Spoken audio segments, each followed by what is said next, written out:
Assalamualaikum warahmatullahi wabarakatuh dan selamat kembali mendengar episod ke-6 Keluar Sekejap bersama dengan saya Khairi Jamaluddin dan saya Syaril Hamdan. Wow, we have a crazy episode today. Do we? Yes. Hari ini kita akan bercakap tentang culture wars in Malaysia. This is topik yang agak besar ya. Culture wars ni maksudnya isu-isu yang berkaitan dengan bangsa, berkaitan dengan agama, yang sekarang ini telah pun menaikkan suhu politik di Malaysia ini. Kita bermula dengan Kongres Parti Keadilan Rakyat ataupun PKR yang telah berlangsung pada hujung minggu lepas pada 18 hari bulan Mac.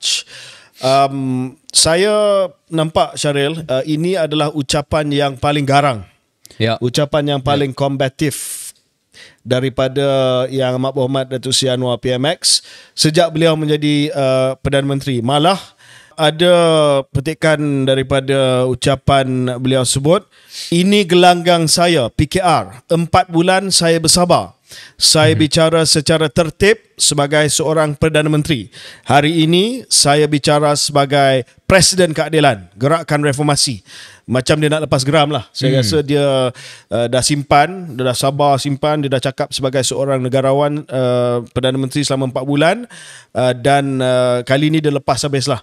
Dia cakap, kamu cuba nak rampas kerajaan, silakan, tetapi itu tidak mudah. Kita siap dengan keris. Saya tak pernah dengar almost UMNO like. Almost like UMNO ya. Saya teringat balik kepada Datuk Seri Hishamuddin dan Chris dan nak ketua pemuda pada waktu itu. Saya nak ketua pemuda pada waktu itu, tak pernah saya dengar kenyataan yang keras macam itu. Dan beliau menyuarakan pendirian bahawa beliau tidak gentar dengan sebarang ugutan untuk menyiasat penyelewengan dan rasuah. Dan beliau juga challenge di mana saya dilihat sebagai Perdana Menteri yang tak tolong orang Melayu. Syaril, saya nampak banyak benda yang terpendam dalam Yang Amat Berhormat Perdana Menteri, di mana pentas PKR ini pentas politik. Dia tak perlu statement, dia boleh lepas. Ya, dan betul-betul lepas lah. Kenapa Syaril rasa Datuk Seri Anwar PMX lepas geram pada convention PKR? Saya lihat ucapan beliau sebenarnya respon kepada apa yang KJ gambarkan dalam intro tadi, culture wars. Mungkin ramai pendengar tak berapa faham konsep culture wars ni. Dia soal ialah permainan sentimen kaum, agama dan sebagainya, dan memang perkara itu sedang dan telah pun dimainkan dengan hebatnya, terutamanya selepas tamat pilihan raya. Sebelum ada, waktu kempen pun kita tahu ada yang memainkan sentimen itu, tapi especially after, benda itu berterusan dan cuba menggambarkan bahawa kerajaan pimpinan PMX dah tentunya terlalu liberal ataupun tidak cukup Melayu, tidak cukup Islam dan sebagainya lah. Itulah serangan-serangan yang dimainkan terhadap Pakatan Harapan dan khususnya PMX, yang mana dia pendam dan melalui pentas politik dia serang balik. Cuma yang kita nak bincangkan, satu, intonasi yang macam KJ kata, dan saya setuju, very combative. Itu saya terkejut, tapi bila fikir-fikir balik, sebenarnya mutakhir ini KJ, Perdana Menteri, even Datuk Seri Najib pun, there was a time when he felt he needed to be more combative. Dia gunakan pentas Perhimpunan Agung UMNO, dia tak bercakap seolah seperti nada Perdana Menteri dia di tempat lain, tetapi waktu pentas politik digunakan. So itu surprising, but actually in reflection tidaklah apa sangat. Tetapi dalam komentar beliau dalam kupasan PMX, sebenarnya bukan dilepas geram without a narrative dia very tight. KJ dah gambarkan soal mana tuduhan ataupun mana bukti dia jual Melayu. Mungkin dia tak sebut begitulah, tapi pendengar faham maksudnya begitu. Tetapi pada masa yang sama, PMX tidak lari daripada brand dia yang asal ataupun brand dia yang dalam 10-15 tahun kebelakang ini, iaitu saya jaga semua anak Melayu, anak saya, anak Cina, anak saya, anak India, anak saya. Itu ucapan kita mendengar waktu dia jadi tokoh pembangkang.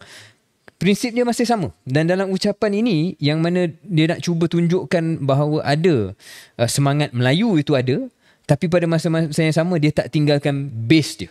And even PKR and PH supporters will admit their main base is non-Malays.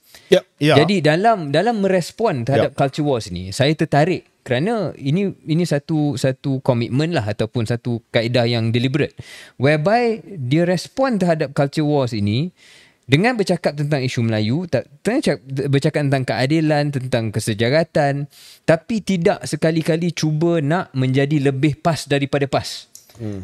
This is a good lesson to us, KJ, because there were times, if you can be frank on this, kita pun dari dulu akan dilabel macam super lah, mungkin taklah macam PMX kena selama ini, tapi within the UMNO context, kita tahu apa label yang orang UMNO yang tak suka kita lemparkan terhadap kita. Dan ada pressure, sama ada dari dalam kita sendiri ataupun dari penyokong-penyokong kita yang akan minta kita jadi lebih UMNO daripada the right wing, lebih right wing daripada right wing lah. Dan nampak PMX, and I guess credit to him, dalam marah-marah dia pun he didn't deviate from the Malaysian script. Dan saya tertarik sebagai rakyat Malaysia nak tengok, does this work in PRN? Will this work?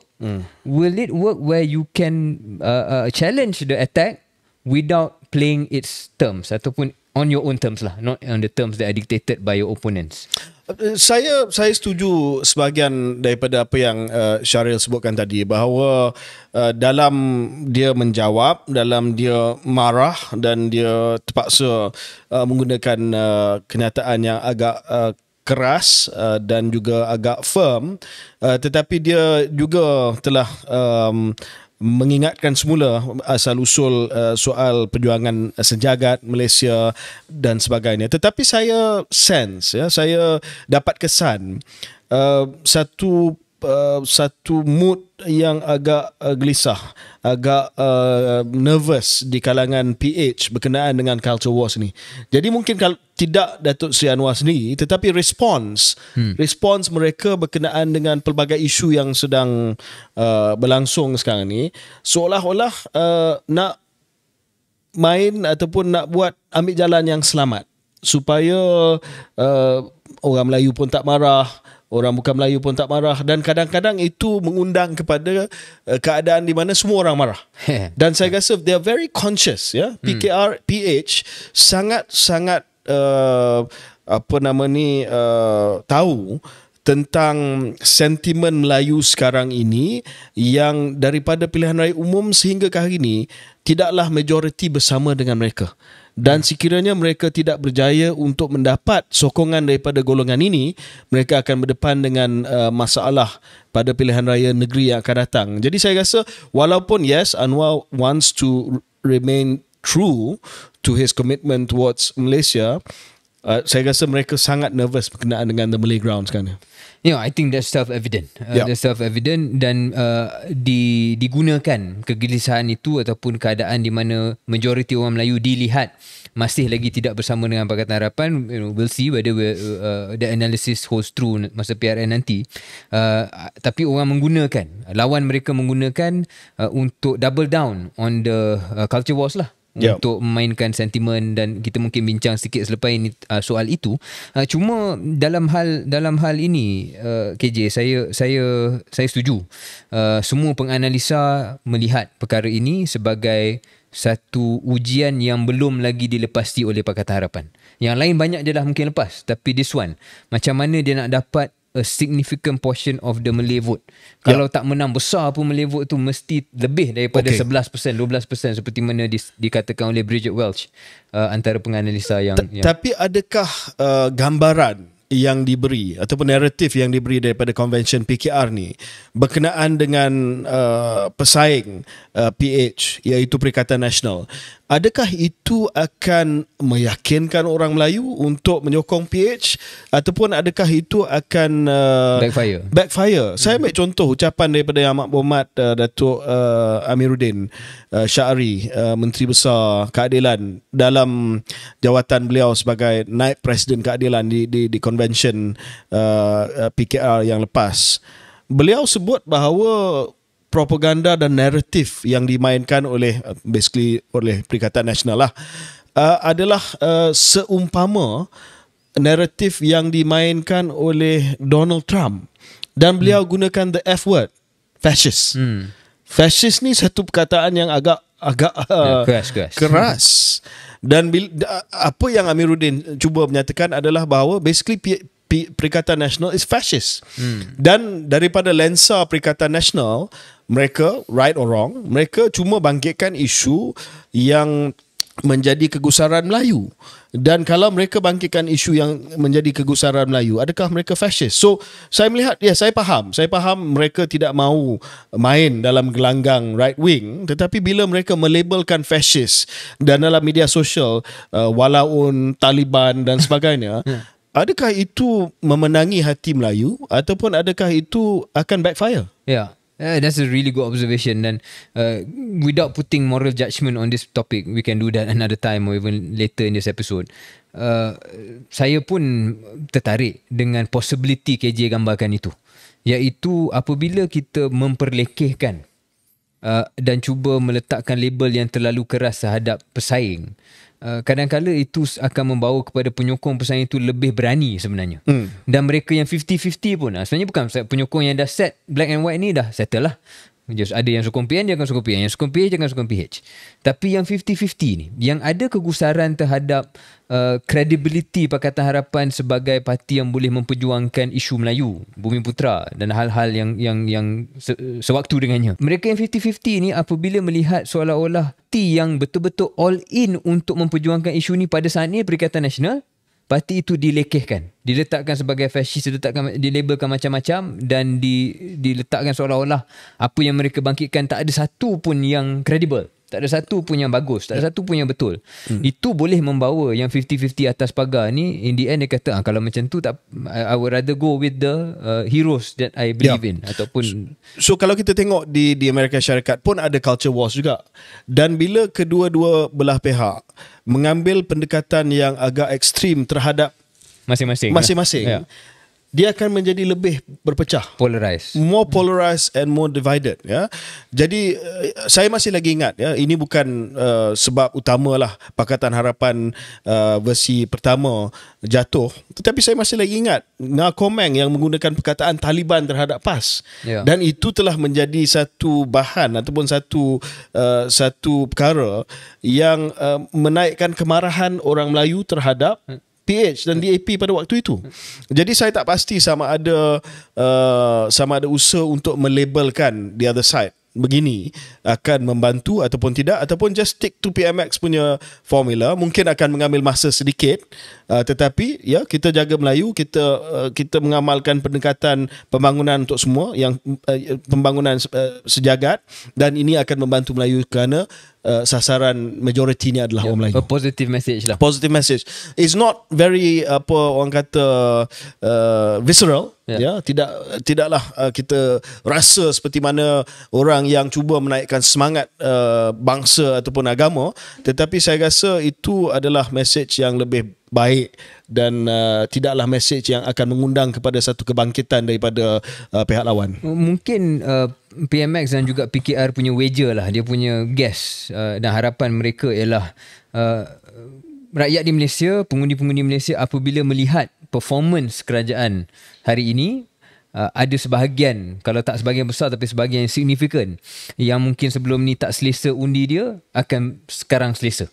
Ini yang kita cakap dalam episod yang sebelum-sebelum ni, optics yang ditunjukkan oleh, yang dipaparkan oleh PMX, dan juga cara beliau mengulas isu-isu yang dibangkitkan bila berkaitan dengan agama, bila berkaitan dengan sejarah dan sirah Islam. Semua perkara itu membantu kepada image itu, dan barangkali itu harapan mereka lah dapat cover sebahagian. Tapi dalam hal ini mungkin analogi apa yang KJ cuba gambarkan tadi tentang cara bagaimana nak respon kepada pesaing apabila pesaing menggunakan culture wars dan juga memainkan sentimen. Analogi dia beginilah mungkin KJ, kalau daripada orang tak fikir semangat bangsa, mungkin ini yang KJ risaukan ataupun sesiapa yang risaukan tentang kaedah apa yang lihat dalam Kongres PKR ni, apabila daripada orang tak fikir tentang semangat bangsa itu, apabila dicocok ataupun dipersoalkan bahawa Perikatan Nasional mainkan perkara ini, tiba-tiba orang tu akan naik pula semangat bangsa dia. Ya. Analogi lain yang tidak sempurna ialah apa yang berlaku, dan KJ pun pernah cakap benda ni dalam forum-forum yang lain, apa yang berlaku di Brexit di United Kingdom. Apabila kerisauan mereka yang lebih mirip kepada sayap kanan di United Kingdom yang tidak selesa tentang migration, tentang orang yang tak nampak macam dia diperlekehkan dan tidak diadres, tidak diberikan perhatian sewajarnya dalam forum ataupun dengan bahasa yang moderate. Apabila mereka dipelekehkan, dia double down.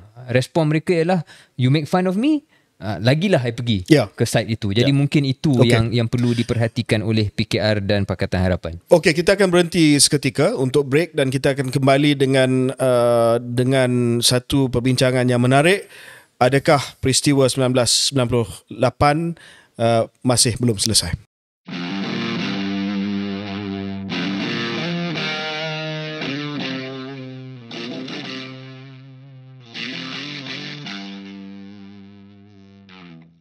Okey, selamat kembali ke podcast Keluar Sekejap. Hari ini podcast ini kita bincang benda yang menarik lah dari segi politik ya.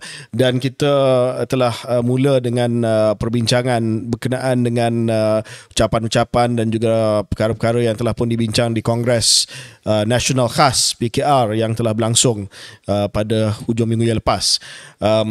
PMX dalam jawatan beliau sebagai Presiden Keadilan telah membuat satu ucapan yang sangat kuat, sangat keras menyatakan pendirian politik beliau, dan tadi kita telah pun mengupas sedikit sebanyak berkenaan dengan isu yang telah dibangkitkan. Tapi ada satu petikan yang saya nak highlight lah ya. Ini saya ambil direct daripada ucapan Datuk Seri Anwar. Ada orang sekarang setelah 22 tahun campur 22 bulan jadi berkuasa, sekarang mengeluh Melayu hilang segala-galanya. Hilang harta, hilang saham, bagaimana saja hilang kalau kamu bolot untuk keluarga dan anak-anak kamu. Saya rasa tak perlu jadi seorang rocket scientist untuk kita tahu siapa yang dimaksudkan itu. Ya. Yang berkuasa 22 tahun campur 22 bulan. Tadi sebelum break tadi saya kata mengulangi episod yang saya maksudkan adalah the greatest rivalry in Malaysian political history, iaitu antara Datuk Seri Anwar Ibrahim dan of course Tun Dr. Mahathir Mohamad ya. Kita rasa bahawa semua dah move on daripada rivalry ni. Bila PMX, Datuk Seri Anwar dah jadi PMX, dah selesai lah. Ya, dua-dua dah dapat. Because dua-dua dah dapat, and then of course Tun akan ride off into the sunset. Yeah. But it's not over. I guess not. It is not over. Yeah. Why? Kenapa daripada semua yang nak, tadi kita kata sasaran Kongres PKR ni adalah Perikatan Nasional. Yeah. Tun is not even Perikatan Nasional. Yeah. He's got some own gig going on. I don't know what it's called now dengan Ibrahim Ali dan sebagainya. Tetapi the spectre of Tun Mahathir, ya, bayangan Tun Mahathir itu masih lagi kekal ada di dalam minda Perdana Menteri. What do you think?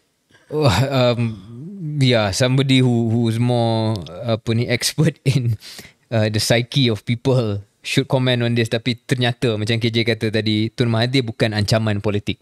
Dari segi parti dia lah ya. Ancaman politik lain kita bincang lepas ni, but dia bukan ancaman politik seperti mana Perikatan Nasional yang ada kursi di parlimen, yang cuba posisikan diri mereka sebagai alternative government. I think even Tun Mahathir will not position himself as an alternative prime minister. Jadi dia bukan ancaman dari sudut itu, tetapi sejarah yang kita sedia semua tahu antara dua individu ini ternyata masih lagi looms large dalam PMX punya minda. Tapi yang boleh kita cakap juga KJ ialah peranan Tun Mahathir dan suara Tun Mahathir ni, walaupun dia kalah, tak ada hilang deposit, walaupun dia tidak lagi dilihat sebagai pemain politik yang utama, tapi suara dia masih relevan. Suara dia masih boleh bawa respon daripada Perdana Menteri, kedua dilaporkan media dan ada pembaca-pembaca dan pengikut-pengikutnya. Dan akhir sekali mesej dia adalah serupa dan konsisten dengan apa yang kita bincang dalam segmen pertama tadi, iaitu kalau dia cakap benda lain yang tak ada kena-mengena dengan apa yang sedang dibincangkan, mungkin tak adalah jadi isu. Tapi isunya antara kenyataan-kenyataan beliau, misalnya mengatakan bahawa Melayu akan hilang kuasa sepenuhnya di negara ini selepas 2 kali pilihan raya yang akan datang. Maknanya dalam masa 2 kali lagi pilihan raya, Melayu akan hilang kuasa. Dan sudah tentu mesej yang tersurat ataupun tersirat adalah berkenaan dengan bagaimana yang memimpin negara hari ini bukan datang daripada Parti Melayu secara conventionally defined, ya. Jadi itu mungkin the implied meaning, maybe directly is about PMX himself as a person. Semua itu masih lagi dilaporkan dan mendapat ikutan ramai. Selain daripada itu, dia dah panggil PMX terus sebagai satu dictatorship. Kerajaan hari ini dikatakan dictatorship apabila perhimpunan proklamasi Melayu yang hendak dijalankan itu dibatalkan lokasinya 3 kali. Jadi itu pun dilihat sebagai dictatorship. Barangkali itulah yang menjadi respon PMX apabila dia kata dia tak akan berkompromi dengan apa-apa usaha yang dilihat boleh menaikkan sentimen dan semangat perkauman untuk kepentingan politik. Jadi Tun Mahathir kata, you dictator sebab you tak bagi I buat program-program ni, ataupun you tutup jalan untuk orang Melayu bersuara atau orang Melayu untuk berkumpul, bercakap tentang isu-isu meresahkan mereka dalam konteks kantar mereka. Yang menganjurkan. PMX pula kata, without saying it directly, dia kata even if I did that, that's consistent with what I want to do, sebab dia tak nak memberikan sedikit ruang pun kepada apa-apa usaha untuk menaikkan sentimen. Jadi ini menjadi theatre of battle lah, ataupun conflict between the two individuals dalam backdrop culture wars yang sebenarnya backdrop yang paling merisaukan. Dan kalau perkara ni tidak diuruskan, saya tak nak gunakan perkataan dibendung, sebab dibendung menunjukkan kita sokong one side of this argument, right? For me, it's about the management. Pengurusan sentimen ini perlu dibuat dengan sebaiknya. Saya secara peribadi, KJ tak tahu setuju 100% ke tidak, in my mind, there needs to be a hybrid approach. Dalam hal yang memang membawa kepada kenyataan yang berbaur perkauman, bagi saya dah lama saya rasa memang kena ada undang-undang dan mesti ada campur tangan supaya tidak merebak menjadi perkara yang lebih besar. Pada masa yang sama, just as what we discussed earlier, kalau tak diberi ruang untuk keresahan ini dizahirkan, ya, kalau apa-apa signal nak menzahirkan pun terus dilihat ditutup, you're only making it worse. So in my mind, we need to distinguish between legitimate penzahiran of any keresahan, whether you agree with the keresahan or not, you must allow for it to be zahired, and distinguish saya that. akan call Dewan, saya akan panggil Dewan Bahasa dan Pustaka lepas ini, sebab you punya kerojakan you pada episod ni agak ekstrim lah, agak ekstrim. Memang proklamasi Melayu pun akan buat hal juga dalam hal ni, akan bising kat belakang. Anyway, kita kena bezakan yang itu dengan mereka dan kenyataan yang benar-benar mengajak ke arah sentimen perkauman yang boleh membawa kepada kerosakan dan kemusnahan. KJ punya pandangan macam mana? So saya melihat yang pertamanya, okey, kita sentuh dulu berkenaan dengan Tun Dr. Mahathir. Tun Dr. Mahathir, of course, seorang watak ataupun figura yang legendary lah, yang menjadi seorang legend di Malaysia, dan masih lagi orang dengar pandangan beliau, ya. Saya nak cakap kenyataan beliau bahawa Anwar sudah menjadi seorang Perdana Menteri diktator tu agak ironik lah. I mean, that's rich coming from him. Let's call out Tun Mahathir sounds first like Datuk Najib. I mean, let's, because no. I mean, look, okay. I think Tun Mahathir legacy yang pelbagai, good and bad. But I think on this score, it is ironic. It's rich lah. Ya, orang putih kata it's rich. Maknanya dia pun sekat dahulu waktu beliau menjadi Perdana Menteri, kebebasan bersuara dan sebagainya. Sekarang ni beliau cakap bahawa Anwar sekat kebebasan bersuara.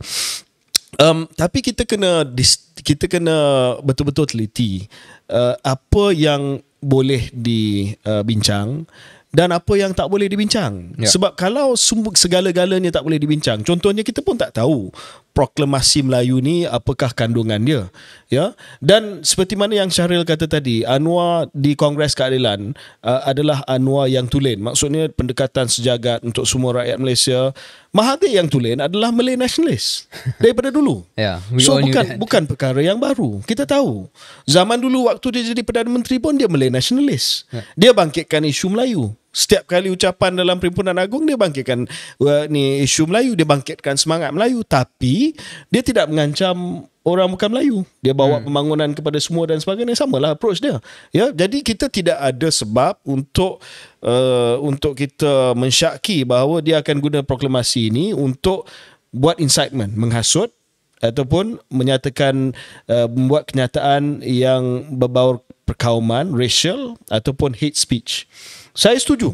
Kita perlu ada tindakan tegas, keras dan cepat terhadap hate speech. Maksudnya ucapan yang mengundang kebencian terhadap satu kaum ataupun satu agama. Memang jelas. Itu kena.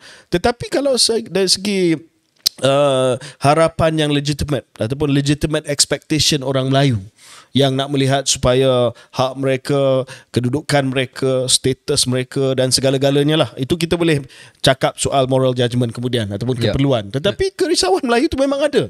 Dan kita melihat ini yang telah meruntuhkan PH yang pertama. Dan kalau tidak diurus dengan baik, kalau ditutup dengan tangan yang keras, tak boleh bincang langsung, tak ada safety valve, you in trouble. Sebab kalau tidak ada safety valve, dia akan boil. Dia akan boil sehingga meletup nanti. So saya nampak saya tak tahu kenapa proklamasi ini, program ini dibatalkan di 3 tempat. Kita kena buat andaian lah. Kerajaan boleh kata itu keputusan tuan punya venue. Dan tuan punya venue ada tuan punya venue GLC dan sebagainya. Tetapi tak akanlah tuan punya venue dalam 24 jam batalkan program. Atas sebab apa? So saya melihat perkara ni mesti ditangani dengan baik. Dr. Mahathir tidak akan pergi ke mana-mana. Dia akan kekal bangkitkan isu bangsa. But the more you stop him, the more you shut him down, the more he will exploit this. Just two last things KJ on this topic. Satu untuk pendengar-pendengar keluar sekejap, yang mana mungkin di kalangan pendengar itu adalah mereka yang merasakan sebenarnya Malaysia kena move on daripada race. Dan ini adalah topik yang terlalu besar untuk kita bincang dalam podcast ni. Tapi saya nak ulang apa yang KJ katakan, apa yang saya sebut. The context of apa yang kita cuba katakan pada episod ini dan balance yang kita cuba capai adalah berbalik kepada apa yang KJ kata dan saya kata, pengurusan isu. It's not whether is this the most ideal scenario. Is the most ideal scenario kita mesti bercakap tentang hal Melayu, Cina, India? Maybe not. Tapi this is the reality. Dan ini perkara yang mungkin tidak semua daripada pendengar kita KJ yang mungkin tak pernah ada pengalaman berkecimpung dalam politik Malaysia, yang tidak melihat realiti di bawah dan bagaimana sebenarnya lebih penting daripada idealisme itu dari segi konsep ialah what you can actually achieve. Dan pengurusan hal ini perlulah ditangani, diuruskan dengan sebaiknya. The second point KJ ialah tentang Tun Mahathir sendiri. I agree with everything you said. I think we are pretty much on the same page dalam hal ini.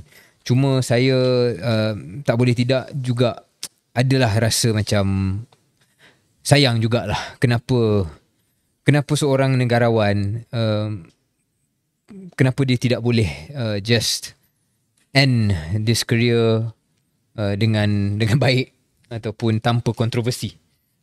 All that you say is legitimate dan mungkin inilah apa yang beliau pilih.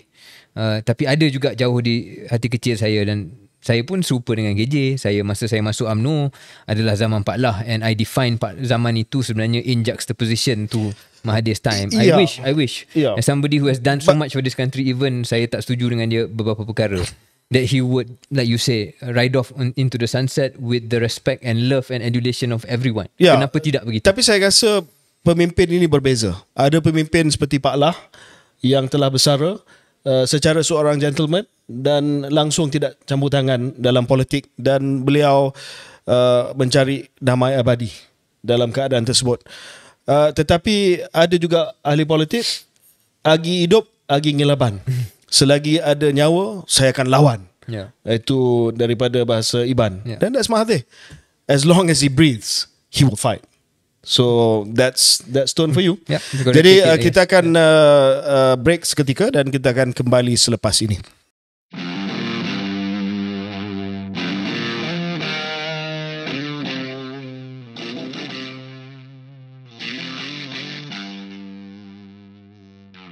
Kembali kita ke podcast Keluar Sekejap bersama saya Syaril Hamdan dan saya KJ.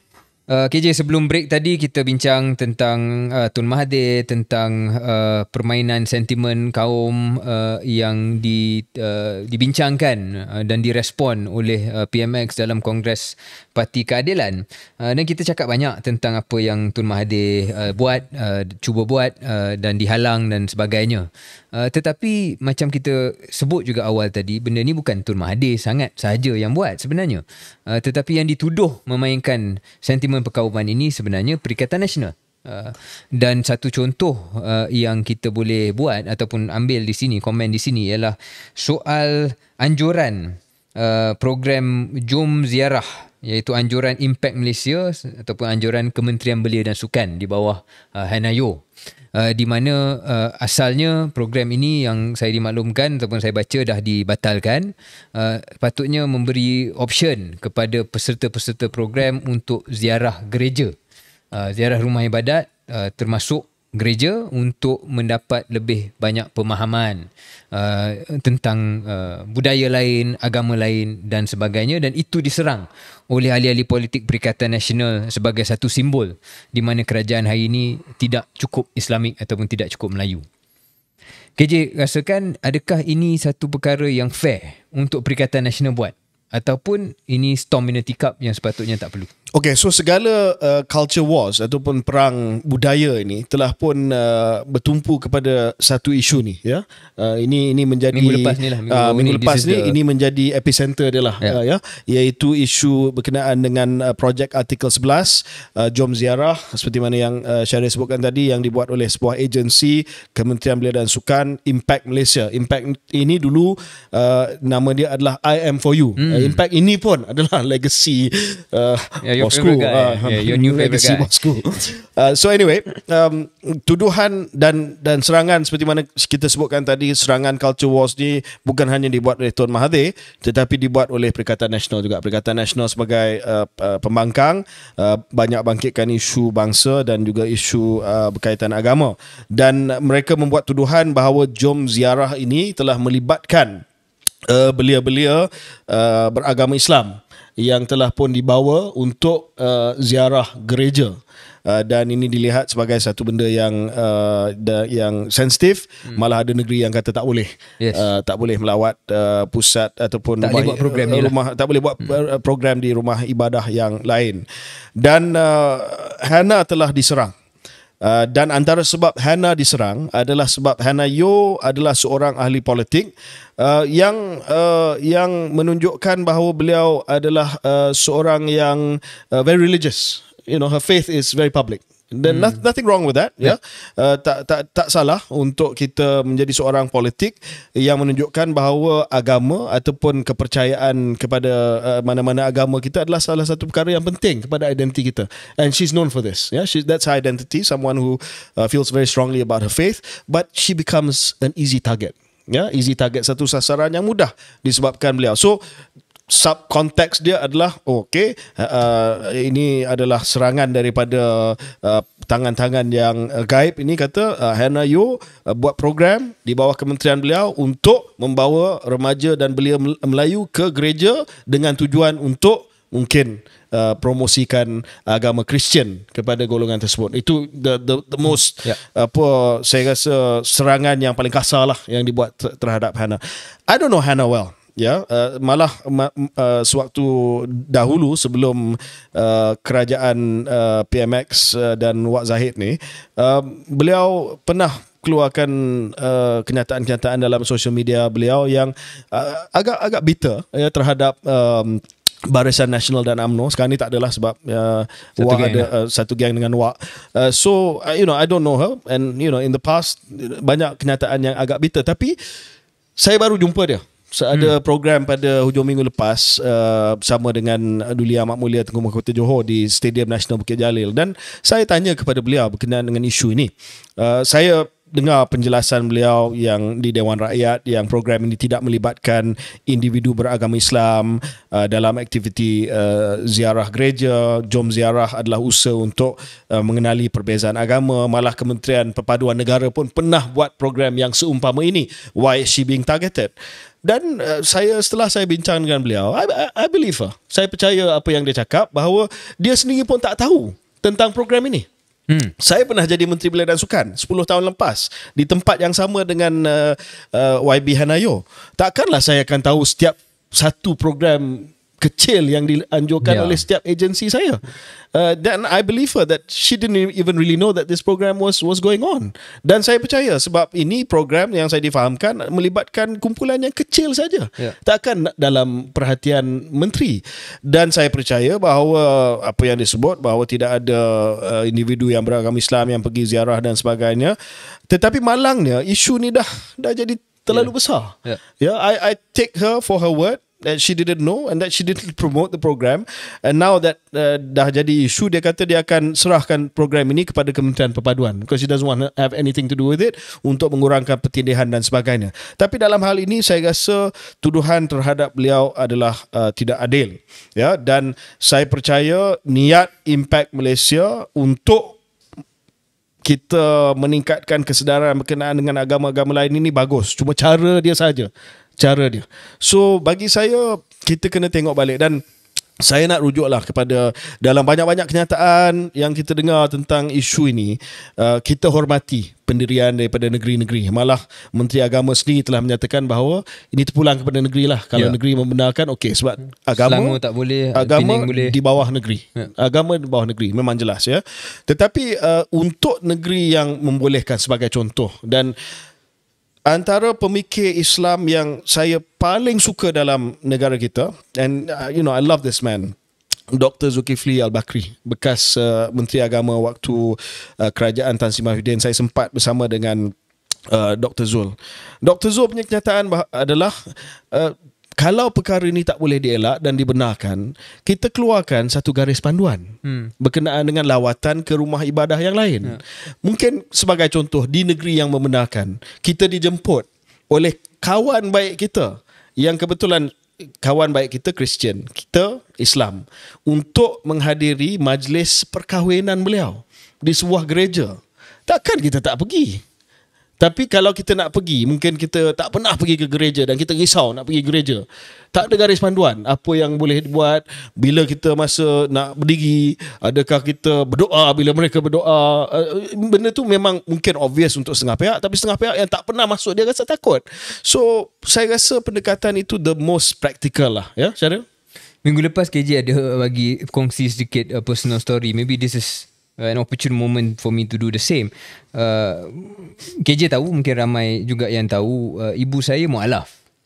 My mother's family is Methodist Christian, Chinese lah, dan bercakap tentang hal melawat gereja ini, saya sebenarnya pernah masuk, dan bukan sekadar saya pergi sebagai ahli keluarga untuk bersama dalam majlis perkahwinan dalam gereja.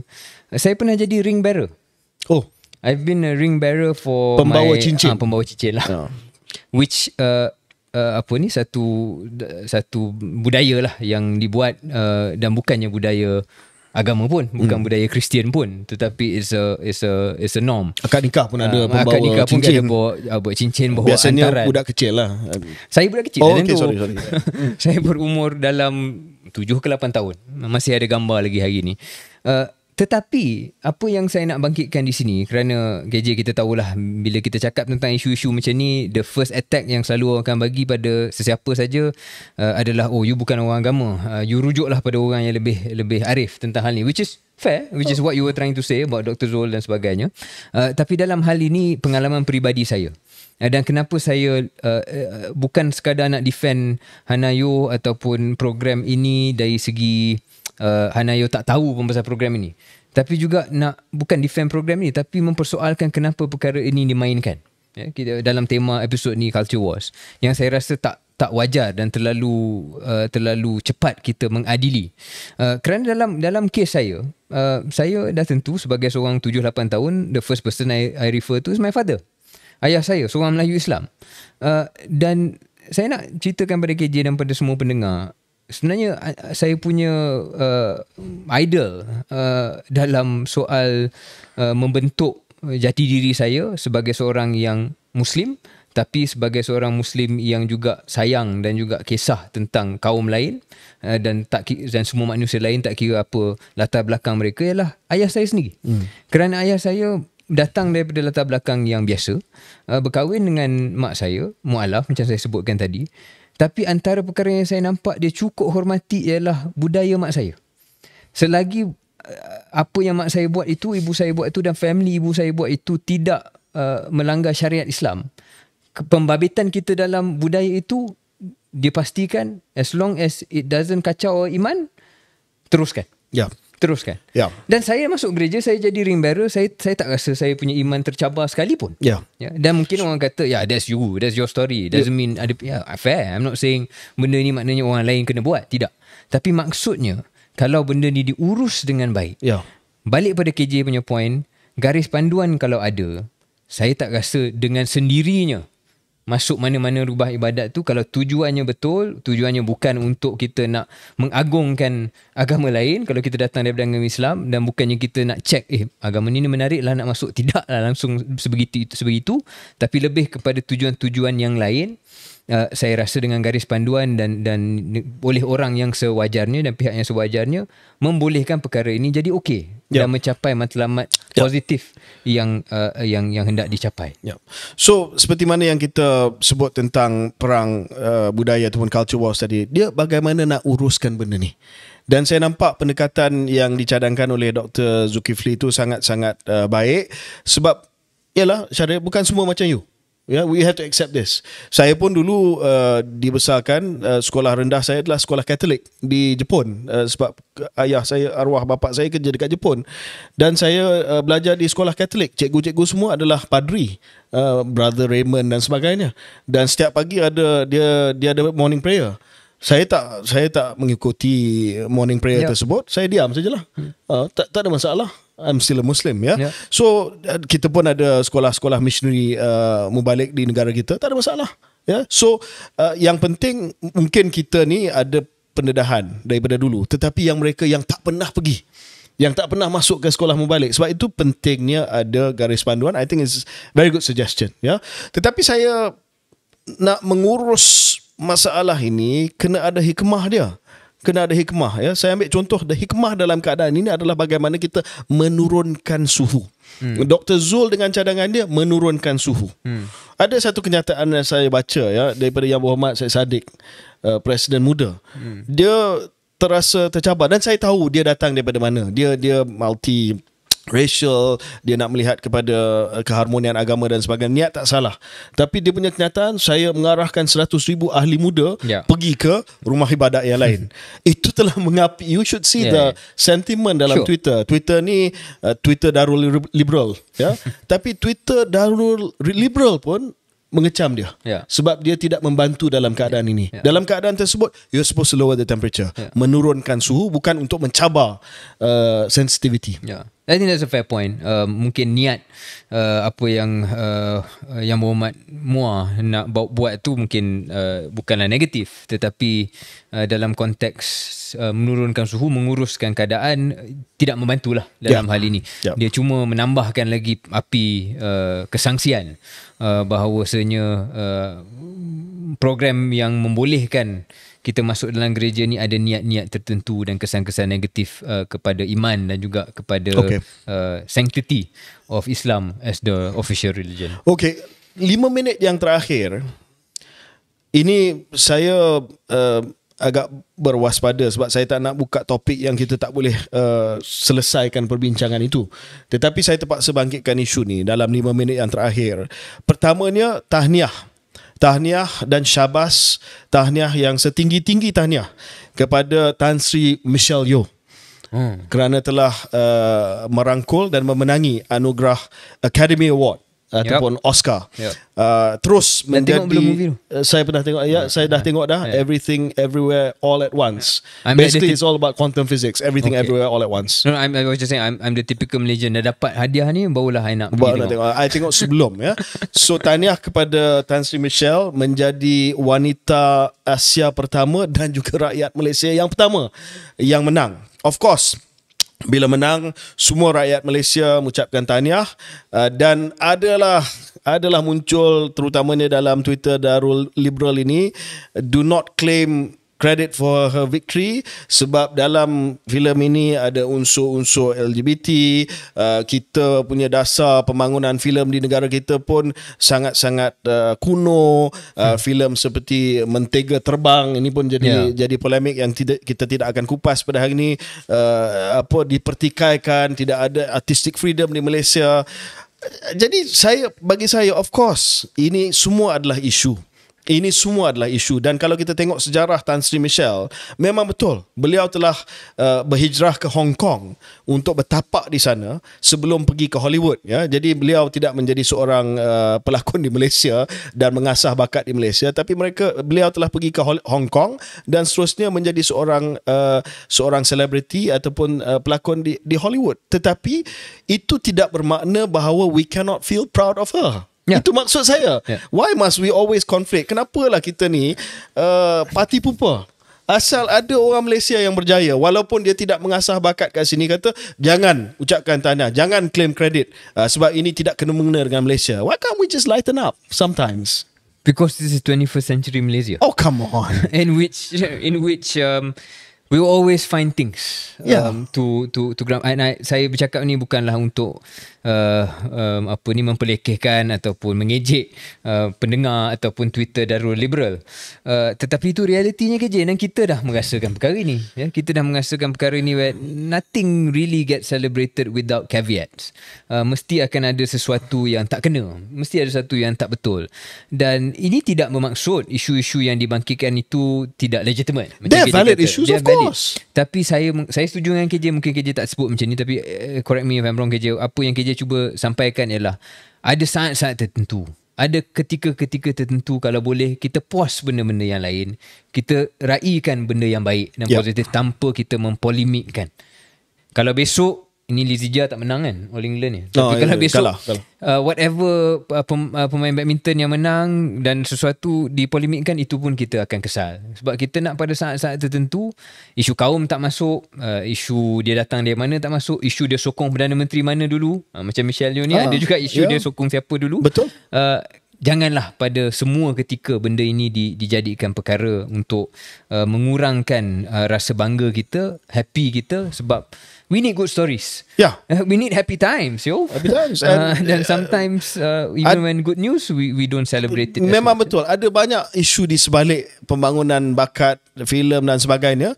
Tetapi yang penting di sini adalah seorang rakyat Malaysia. Ya, walaupun berhijrah ke Hong Kong, I want to say Tan Sri Michelle, I'm sure Tan Sri Michelle telah diberi tawaran untuk menjadi warga negara-negara lain selama ini, dan true. 30 tahun berada di luar negara. Takkanlah she's never been offered Hong Kong citizen ke US citizen, I'm sure. Tetapi dia masih lagi rakyat Malaysia. Dalam ucapan di Academy Award kata, saya akan bawa anugerah ini pulang ke mak saya yang sedang berada di Malaysia. So sometimes let's just be proud.